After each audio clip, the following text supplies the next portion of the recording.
दोस्तों, जब नफरत इंसानों के दिमाग में इंजेक्शन की तरह भर दी जाए तो वही इंसान समाज के लिए सबसे बड़ा खतरा बन जाता है। ना विचार, ना इंसानियत, बस एक चाल, एक एजेंडा और एक आदेश कि सोचो मत, बस हमारा कहा मानो। आज दो ऐसी घटनाएं जो साफ बताती है कि नफरत और धर्मधाता कैसे लोगों को चलती फिरती राजनीतिक लाशों में बदल रही है। पहली घटना सामने आती है अलीगढ़ से। अलीगढ़ में मंदिर की दीवार पर आई लव मोहम्मद लिखा मिलता है। तूफान मच जाता है, सोशल मीडिया आग उगलने लगता है। सड़कों पर नारेबाजी और कुछ संगठनों के दबाव में पुलिस मुस्लिम युवकों पर केस कर देती है। लेकिन जब जांच होती है और सच सामने आता है तब पता चलता है ये काम मुसलमानों ने नहीं बल्कि खुद हिंदू युवकों ने किया था।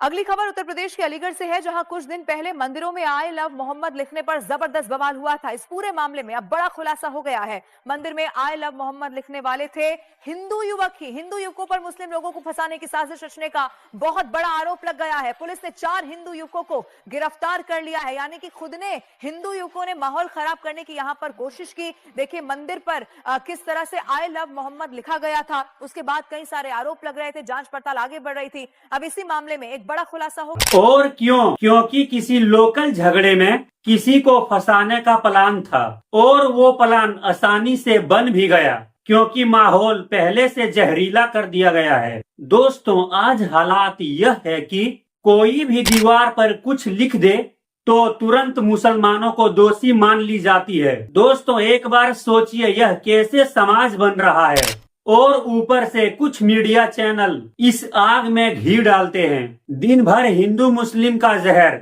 और उकसावे वाली हेडलाइन और यह दिखाना कि देश में सबसे बड़ा मुद्दा रोजगार, शिक्षा, अस्पताल नहीं बल्कि कौन मस्जिद गया और कौन मंदिर गया, इसको असली मुद्दा बना दिया गया है। जब हर रात ये नफरत घरों में टीवी के जरिए घुसाई जाए तो किसी दिन कोई लड़का सच को तोड़ मरोड़ के दूसरे को फंसाने की कोशिश करेगा ही। और माहौल जब जहरीला हो तो हवा भी साजिश लगने लगती है। और दूसरी घटना सामने आती है नौकरी को लेकर। एक वीडियो वायरल होता है जहां कथित तौर पर एक पूर्व विधायक जैसे कहते सुने जाते हैं, 10 मुसलमान लड़कियों को फंसाओ, नौकरी मैं दिलाऊंगा। यानी नौकरी का पैमाना योग्यता नहीं बल्कि घृणा और गंदी हरकत बन चुकी है। अगर यह सच्चाई है तो सोचना पड़ेगा हमारा समाज कहां जा रहा है। एक नेता की बात अगर युवाओं को प्रभाव नहीं करती बल्कि उन्हें जहरीला बनाती है तो फिर रोजगार नहीं, हम तो मानसिक बर्बादी बांट रहे हैं। तो मैं कह रहा हूँ 2 पे कम से कम 10 मुसलमान लड़की लाओ और उसको हिंदू। कितने नौजवान तैयार है जरा हाथ उठाओ। अरे ये ब्याह किए हो लोग नहीं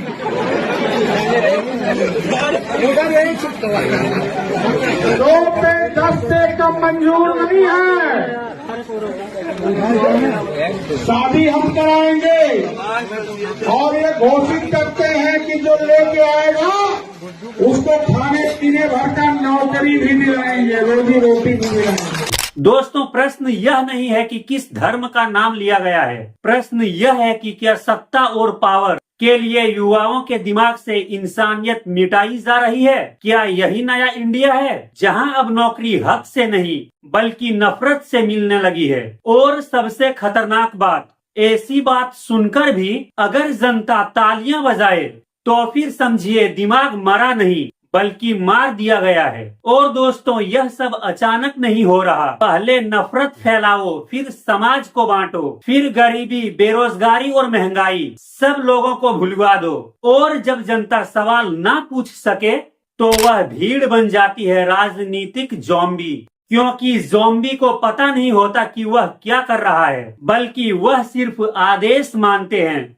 और आज हमारे नए भारत का हाल कुछ इसी प्रकार का है। और वो आदेश टीवी स्क्रीन, व्हाट्सएप यूनिवर्सिटी और नफरत के ठेकेदारों से मिलता है। जरा सोच कर देखिए दोस्तों, जब नफरत की गर्मी ठंडी होगी, जब ट्रोल आर्मी बंद होगी और आप बेरोजगार ही रह जाएंगे तो फिर उस नफरत का क्या करोगे जो आपने दिल में बोया है।